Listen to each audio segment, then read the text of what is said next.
They laughed at him because he never raised his voice, never reached for his gun, never gave them a reason to remember his name. And out here in Dry Creek, a man without a name was a man without weight.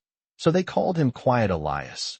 Like it was something small, something harmless, something they could step around without thinking twice. And he let them. Just sat at the far end of the saloon with dust on his boots and the late sun cutting through the window behind him, turning the air gold and thick, his hat pulled low, his hands wrapped around a glass of water he barely drank, listening more than speaking, watching more than reacting, like a man measuring something no one else could see. And maybe that was why they kept pushing, because silence makes people uncomfortable, and uncomfortable men tend to fill the space with noise, with jokes, with careless words that hang longer than they should. You even real, Boone? One of them said, leaning back in his chair, boots up on the rail, grinning like he'd just won something. Or you just drift in with the dust? And a few others laughed, not loud, not cruel enough to be called cruelty, just enough to say they agreed, just enough to make it stick. And Elias didn't answer, didn't even look up right away, just shifted his gaze slowly, like turning a page, eyes calm, steady, the kind that didn't argue because they didn't need to, and that only made it worse, because men like answers they can fight, not silence they can't touch.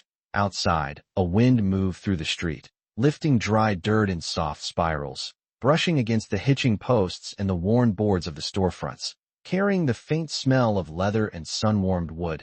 And somewhere in that wind was a feeling, small at first, easy to ignore, like the start of a storm too far away to matter. Elias felt it before anyone else did. The shift, the weight in the air, the way the world holds its breath before something arrives. But he said nothing, just set the glass down with a quiet sound against the table, the only answer he gave. And across the room, someone muttered, "Man, don't even stand for himself." Like that settled it, like that defined him. And maybe it did, at least, in their eyes, because out here, a man was measured by how loud he spoke and how quick he moved, and Elias Boone did neither. He carried himself like someone who had already made his choices long ago, like someone who understood the cost of speaking too soon, the cost of being seen too clearly, and so he stayed where he was, in the half-light, neither part of the room nor separate from it, just there, steady, unshaken, while outside the wind picked up a little more, brushing harder now, whispering along the empty street. And if you'd been watching close enough, you might have noticed it, the way Elias' fingers tightened just slightly around the edge of the table, not in fear, not in anger, but in recognition, like he'd heard a voice no one else could hear, like something long buried had just stirred. And the strange part was, he didn't look toward the door when it happened, didn't turn his head like the others would later, didn't react at all, because whatever was coming, whatever was already on its way, he had been expecting it long before anyone here thought to listen. And that was the thing about men like Elias Boone, the ones no one sees, the ones no one remembers. They're not quiet because they're weak, they're quiet because they're waiting. By the time the sun dipped lower, painting the wooden walls in long amber lines, Elias Boone had already finished his water and stepped out into the street without a word, leaving the laughter behind like it belonged to another man, another life. And outside Dry Creek stretched quiet and wide, a single road cutting through dust and silence, buildings leaning just enough to show their age, and beyond them nothing but open land that rolled for miles until it blurred into heat and sky. And that was where Elias lived, not in the town, not among the voices, but a mile and a half out past the last fence where the ground turned harder and the wind carried fewer questions. His place was small, a weathered cabin with a roof that had seen too many seasons and a corral that held one old horse who moved like it understood time better than most men. There were no decorations, no signs of company, just what was needed and nothing more, a bed, a table, a stove, and on that table, resting where the light could touch it, the only thing that looked like it mattered, a thin leather cord with a worn pendant tied to it, silver dulled by years. Edges softened from being held too often or not enough. No one in town had ever seen it, because Elias never wore it where others could notice, only here, only when the world was quiet enough to listen. He picked it up the way a man picks up something heavier than it looks, turning it once in his fingers, thumb brushing over a faint marking almost erased by time. And for a moment his eyes shifted, not outward but inward, like he was standing somewhere else entirely, Somewhere the wind did not sound like Dry Creek, and the silence carried a different weight. Then he set it back down just as carefully, like placing a thought back where it belonged. Outside, the wind had changed, not stronger, not louder, just different, moving in a direction that did not follow the usual patterns, and the horse in the corral lifted its head, ears turning toward the horizon, sensing what men often miss until it is too late. Elias noticed. Of course he did. He always noticed, but he did not rush, did not saddle up or reach for anything that might suggest worry. Instead, he stepped out onto the porch and stood there, one hand resting lightly against the post, looking out across the open land as if he could measure distance by feeling alone. A mile, 2 miles, more. Something was out there, something moving. Steady and certain, not lost, not wandering. And the strange part was not that it was coming, but that it had been coming for a while now, long enough that Elias had already decided what it meant. Back in town, the laughter would still be echoing, the easy kind that comes when men think the world is simple and the lines between right and wrong are drawn clear enough to stand on. But out here, those lines faded, stretched thin by distance and memory, and Elias Boone stood in that space between, where names did not carry the same weight and silence was not emptiness but choice. And as the sun slipped another inch toward the horizon, he reached for the pendant again, not to wear it, not yet. Just to feel its presence, to remind himself of something older than Dry Creek, something that did not need words to be understood, and somewhere far off, just beyond where the land began to blur, the faintest tremor moved through the ground, too soft for most, too distant to matter. But Elias felt it all the same, and this time, he did not look away. By the time the last light stretched thin across the plains, Dry Creek had begun to change in ways no one inside the saloon could yet explain. The wind no longer drifted lazily through the streets, but moved with direction, carrying with it a low, distant rhythm that felt more like a memory than a sound. And near the edge of town, where the last buildings gave way to open land, a single figure appeared on the road, walking slow, steady, wrapped in dust and distance, a young Apache woman with dark hair pulled tight behind her shoulders and eyes that did not wander, did not search, but fixed themselves on the town ahead like she had already seen it before, already measured what it was worth. She did not carry weapons, did not ride a horse, just walked the final half-mile, as if the ground itself was guiding her. And when she stepped onto the main street, the shift became visible. Conversations paused, glances turned, and the easy confidence that filled the town only hours before began to thin, not from fear exactly, but from something harder to name, something that came when certainty no longer held.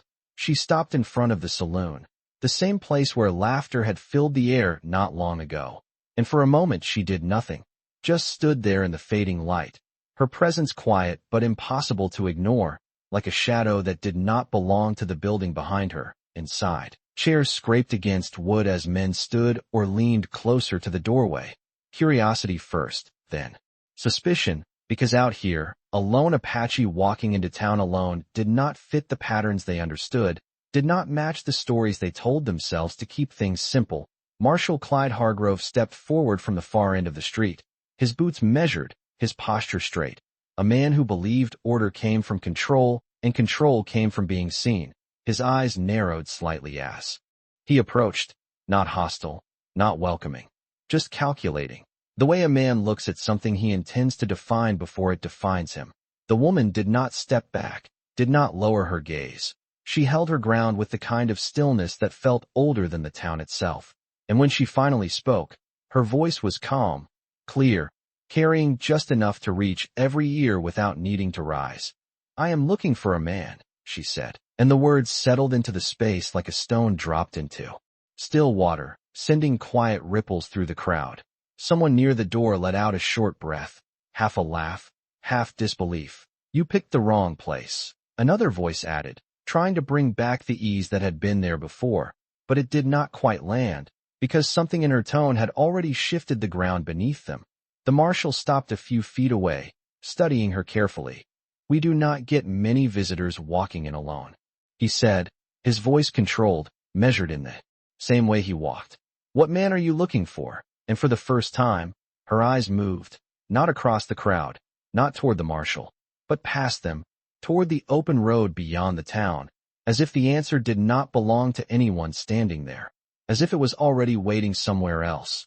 "The one who does not speak when others shout," she said quietly, and a few heads turned, not all at once, not in understanding, but in instinct, searching for something they had overlooked, something they had already dismissed, and back on the edge of the plains, just beyond where the last building cast its shadow, Elias Boone stood on his porch, watching the town from a distance that had always kept him separate, but not unseen, and as the wind carried her words across that 1.5 miles of open ground, something in his stillness changed, not outwardly, not in any way that would draw attention, but enough that the space around him seemed to settle, like a decision had finally reached its end. And without haste, without hesitation, he reached for the door behind him, the pendant still resting where he had left it, untouched, waiting, just like everything else. The street held its breath in a way Dry Creek had never learned to do, not for storms, not for strangers, but for something that did not rush and did not ask, the kind of presence that made men shift their weight without knowing why. And the Apache woman remained where she stood, her eyes steady, her posture unchanged, as if time itself moved around her instead of through her. Marshal Hargrove studied her a moment longer, measuring tone, posture, silence. All the things he believed gave him control, but there was nothing to grab onto, no tremor, no hesitation, just that same calm certainty, and it unsettled him more than anger ever could. "You came a long way for a quiet man," he said finally, his voice low, testing. "You expect us to just hand him over?" And a few men behind him nodded, finding comfort in the question, in the structure of it, because questions meant rules, and rules meant they still understood the world they stood in. But the woman did not answer right away. She let the silence stretch, let it settle into the cracks of the street and the boards of the saloon, until even the wind seemed to pause with it. And when she spoke again, it was softer, but somehow carried farther. "You do not have him," she said, and that was when something shifted, subtle but undeniable, a ripple of confusion passing through the crowd, because they had assumed she meant someone inside, someone they could point to, someone they could control, and now the ground beneath that assumption began to give way. "Then why come here?" someone muttered from the doorway, louder than intended, trying to reclaim footing, trying to pull the moment back into something familiar. And the marshal's eyes flicked briefly toward the speaker before returning to her, sharper now, less patient. "We do not play games in this town," he said, each word placed carefully. "If you are looking for trouble, you will not find it here." And for the first time, something almost like a smile touched the corner of her mouth. Not amusement, not mockery, just recognition, like hearing a child repeat a lesson they did not yet understand. "Trouble does not need to be found," she replied. "It arrives when it is called." And those words did not land the way the others had. They lingered, heavier, harder to dismiss, and a few men shifted again, glancing past her toward the open road, toward the distance that suddenly felt closer than it should, because now they could feel it too, faint but growing, something moving across the land with purpose, not fast, not loud, but steady in a way that did not tire. And Marshal Hargrove felt it as well, though he would not show it, his jaw tightening just enough to betray the effort. "You came here alone," he said, pushing forward, reclaiming ground with certainty. "That tells me everything I need to know." And she tilted her head slightly, studying him not as an opponent, not as a threat, but as something simpler, something already understood. "No," she said, and this time there was no softness in it, no space left for interpretation. "I came ahead." And the words fell into the street like a line drawn in dust, and for a brief moment, no one spoke, because everyone understood what that meant, even if they did not want to admit it, even if they tried to tell themselves it was nothing, just another traveler, just another story. But stories did not carry weight like this. Stories did not make the air feel heavier with every passing second. And out beyond the last building, where the land opened wide and the sky lowered into evening, Elias Boone stepped down from his porch, his boots touching the ground with quiet certainty, and he did not look back at the cabin, did not reach for anything inside, because there was nothing there he needed anymore. Not now, not for what was coming. And as he began to walk toward the town, slow, measured, the same way he had always moved. The distance between him and Dry Creek no longer felt like separation. It felt like the final stretch of something that had already begun long before any of them understood it. And with each step, the faint tremor beneath the earth grew just a little clearer, just enough that now, even the men in the street could no longer pretend they did not feel it. The tremor did not arrive all at once. It built itself into the bones of the town piece by piece, subtle at first, like a memory trying to surface, until even the men who prided themselves on ignoring what they did not understand found their boots shifting slightly against the dust and conversations that once filled. The street with easy confidence faded into low murmurs that could not quite hide the growing unease.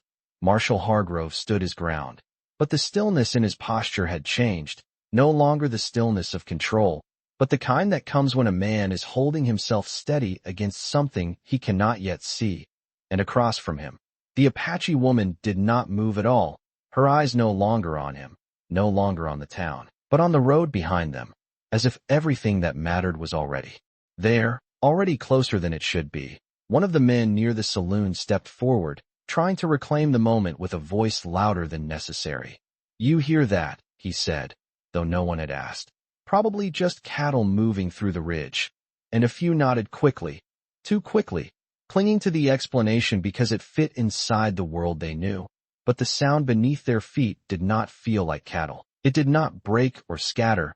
It moved in a line, steady, measured, like something that knew exactly where it was going, and the difference settled into the air like dust that refused to fall. "You said you came ahead." The marshal spoke again, his voice firmer now, pushing back against the unknown with the only tool he trusted, words shaped like certainty. "Ahead of what?" And this time the woman answered without pause, without softness.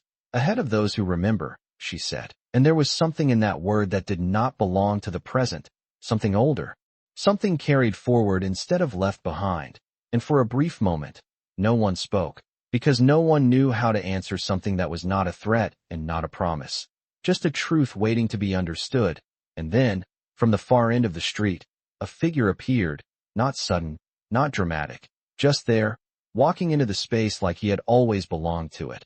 Elias Boone moved the same way he always had, slow, steady, each step placed without hesitation, and yet now every eye turned to him, not because he demanded attention, but because something in the moment had shifted enough that they could no longer ignore him. The same man they had laughed at hours before now stood at the edge of something none of them could name, and for the first time, the silence around him did not feel empty.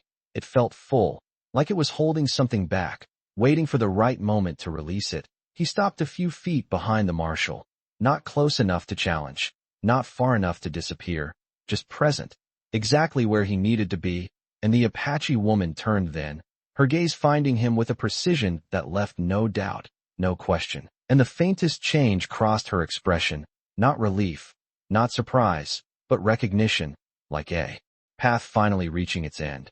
"You took your time," she said quietly, and Elias did not answer, not with words, but the slight lift of his chin, the calm in his eyes, was enough, because this was not a conversation meant for others, not yet, and the marshal felt it, that shift, that quiet connection he did not understand, and it unsettled him more than the growing tremor beneath his feet. "You know her," he said, not asking, but needing to hear it spoken aloud, to bring it back into something he could control. And Elias looked at him then, really looked at him, for the first time since stepping into town, and there was no challenge in that gaze, no anger, just something deeper, something that carried weight without needing to prove it. And when he finally spoke, his voice was low, steady, the same as always, but now it seemed to reach farther, to settle heavier. "I know what is coming," he said, and the words did not rise, did not demand, they simply existed, undeniable, and behind them, just beyond the edge of sight, the horizon darkened not with shadow, but with movement, steady, unbroken, drawing closer with every passing second, until even the men who had laughed could no longer pretend they did not feel it, because this was no longer a question of who stood in the street, but of what was arriving to meet them. The horizon no longer pretended to be empty. It moved now, not fast, not chaotic, but with a rhythm that carried weight, a long line stretching across the land like a quiet promise that had taken years to arrive. And as the shapes began to take form, the men of Dry Creek found themselves stepping back without being told, not in fear they would admit, but in recognition of something larger than the rules they lived by. Horses appeared first, silhouettes against the fading light, then riders, dozens, then more, until counting stopped meaning anything and silence took hold of the street like it had always been waiting for this moment. Marshal Hargrove did not step back, but the certainty in his stance thinned, his hand resting near his belt not out of threat, but out of habit, a habit that suddenly felt smaller than it had an hour ago, and beside him, Elias Boone did not move at all, his presence unchanged, steady as if this arrival had already happened somewhere inside him long before it reached the town. The Apache woman stood between the two worlds without shifting her feet, her role complete now, not as a messenger, but as a bridge that had done its work. And as the first riders reached the edge of the street, they did not spread out, did not rush, they slowed, forming a line that curved gently along the front of the town. Controlled, deliberate, the kind of movement that spoke of discipline without needing to prove it. No voices rose, no commands echoed, only the soft, synchronized halt of horses coming to rest.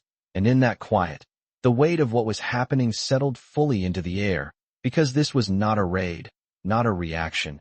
It was something else entirely, something chosen, something measured, and from the center of that line, one rider stepped forward, older than the others, his posture upright but unforced, his presence carrying the kind of authority that did not rely on volume. Takakota Red Hawk did not hurry, did not glance around the town as if assessing it. He simply rode forward until he reached the space where the road met the street, where the distance between two worlds became a single line. And then he stopped, his eyes lifting slowly, not scanning, not searching, but settling on one point as if it had always been there, waiting. And every man in Dry Creek felt that shift, felt the invisible line of attention move past them, through them, as though they were no longer part of the moment. And when his gaze reached Elias Boone, it did not pause in surprise, did not question, it recognized.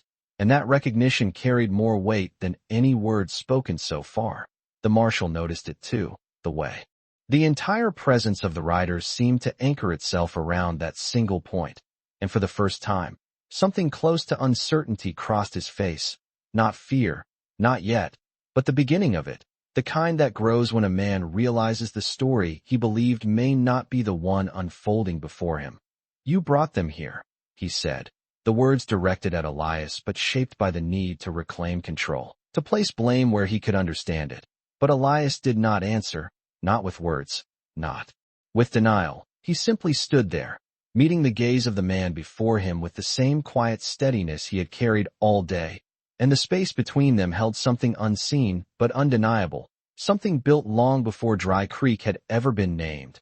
And the wind moved through the street again, softer now, carrying dust that settled at their feet like the final breath before a truth reveals itself. And in that silence, every man in town understood one thing, whether they admitted it or not. This moment was not theirs to shape, not anymore, because whatever had come across that horizon had not come for the town. It had come for the man they had never bothered to see. No one spoke when Takakota Red Hawk finally moved, not because they were told to be silent, but because something deeper than instruction had already taken hold of them. The kind of silence that does not belong to fear, but to understanding. The kind that settles when truth steps into the open without needing to announce itself. The chief swung down from his horse with a slow, deliberate motion, boots touching the ground as if he had done so 1,000 times in 1,000 different places. Yet, this moment carried something else, something final. He did not look at the marshal, did not look at the men lining the street. His attention remained fixed on Elias Boone, and that alone was enough to shift the balance of the entire town. Because for the first time, they saw it, not clearly, not fully, but enough to feel it, that whatever stood between those two men was not new, not accidental. It was something built, something carried across years they had never witnessed. Elias did not move to meet him, did not step forward or back. He simply stood where he was, allowing the distance between them to close on its own. And when the chief stopped a few feet away, The space between them held more weight than the entire line of riders behind him, more than the town itself, and for a moment, neither spoke, not out of hesitation, but out of respect for what words might break. The wind passed through once more, softer now, brushing against coats and hats like it, too. Understood this was not a moment to disturb. And then, finally, Takakota Red Hawk spoke, his voice low, steady, carrying the kind of authority that did not need to rise to be heard. You stayed, he said, and the words were simple, almost too simple for what they carried, but Elias understood them, not as a question, not as an accusation, but as recognition, and he gave the smallest nod in return, nothing dramatic, nothing for others to see, just enough, because this was not for them. This was never for them. The marshal shifted then, stepping forward slightly, trying to place himself back into the center of something he no longer controlled. Chief, he said, the title firm but strained. You bring this many riders into my town without word, without reason, and you expect us to stand aside. And the words echoed briefly before fading, not because they were weak, but because they did not belong to the moment anymore. Takakota did not turn immediately, did not acknowledge the marshal right away, and that delay spoke louder than any response when he finally did. Look, it was not with anger, not with challenge, but with the calm certainty of someone who had already measured what stood before him. Your town, he repeated quietly, and there was no mockery in it, only a subtle shift in meaning, as if the words themselves were being weighed. Then he looked back to Elias, and something in his expression softened, not in weakness, but in something closer to memory.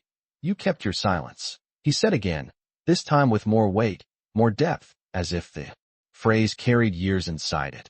And the air in the street seemed to still completely, every man, every breath, held in place by what they could feel but not yet understand. And then came the words that did not need to be loud to change everything, words that did not strike like a weapon, but settled like truth. My son, Takakota said, and the world did not explode, did not break.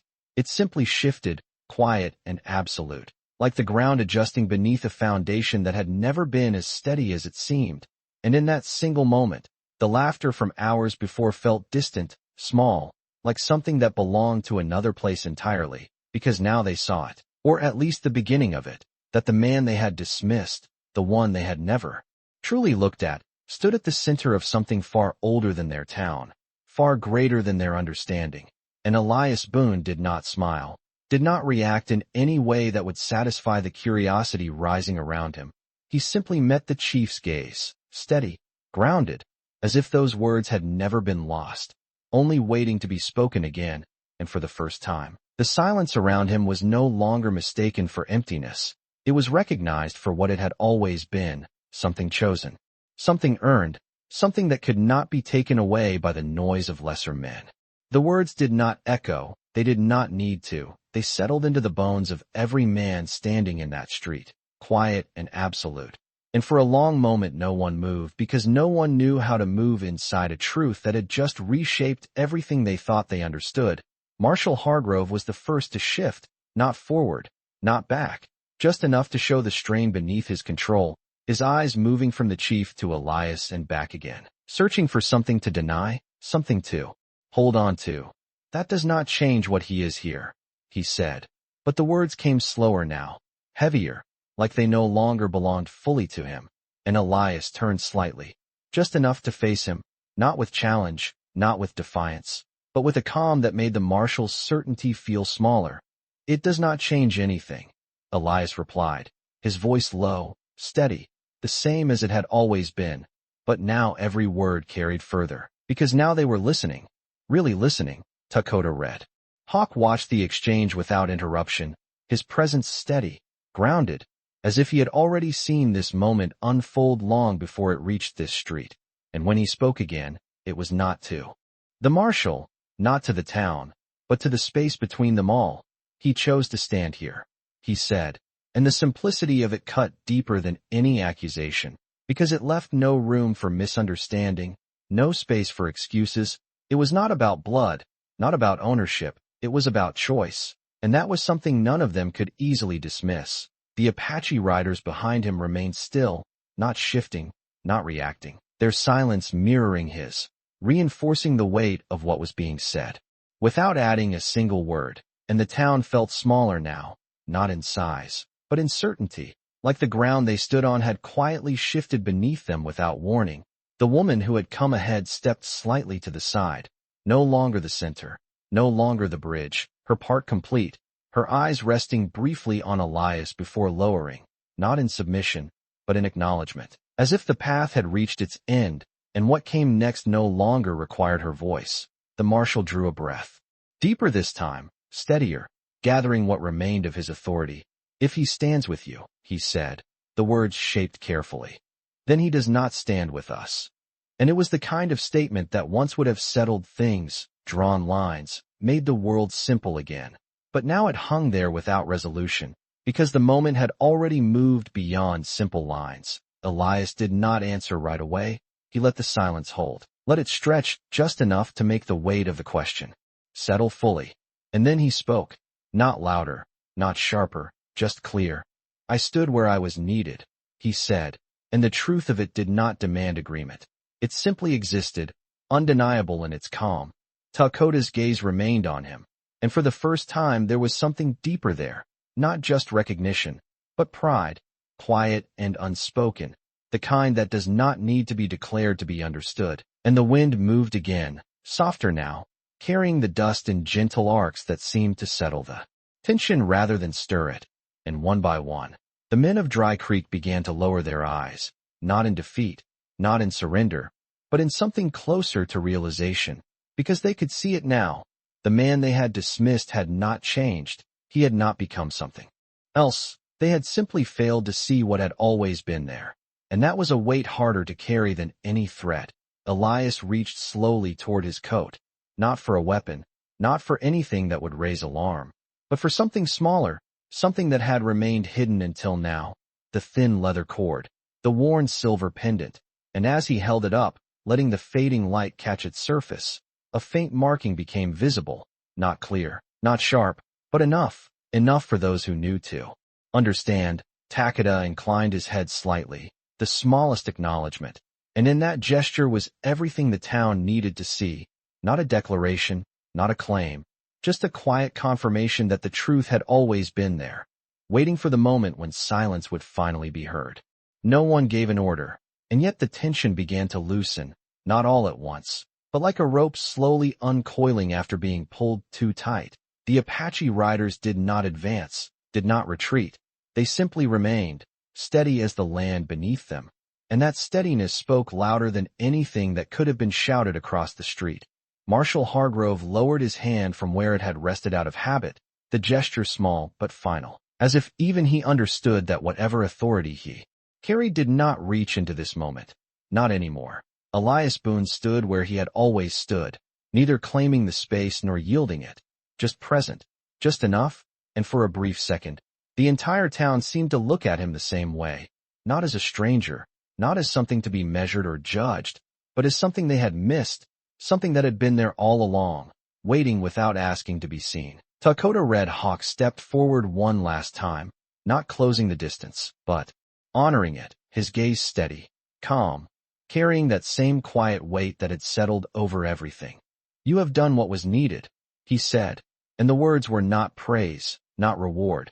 They were acknowledgment, simple and complete. Elias held his gaze, and for the first time, there was the faintest shift in his expression, not pride, not relief, but something softer, something that belonged to memory rather than the present. And slowly, deliberately, he reached up and removed the leather cord. From around his neck, the silver pendant. Catching the last light of the day as it slipped free, he held it for a moment, just long enough to feel its weight one last time, then extended it forward, not as a return, not as a surrender, but as a choice, and Takakota accepted it with both hands, the gesture quiet, respectful, as if receiving something far greater than metal and leather, and in that exchange, no words were needed, because everything that mattered had already been said in the silence between them. The Apache woman who had come ahead stepped back fully now, blending once more into the presence behind her, her purpose fulfilled, her path complete, and one by one, without signal, without command, the riders began to turn, not in retreat, not in defeat, but in completion, like a circle closing exactly where it was meant to. The sound of hooves against dry earth rose gently, not as thunder, but as a fading rhythm, carrying them back across the same horizon they had crossed to arrive, and as they moved, the weight they had brought with them lifted, leaving behind something quieter, something harder to name, the kind of silence that lingers after truth has settled into place.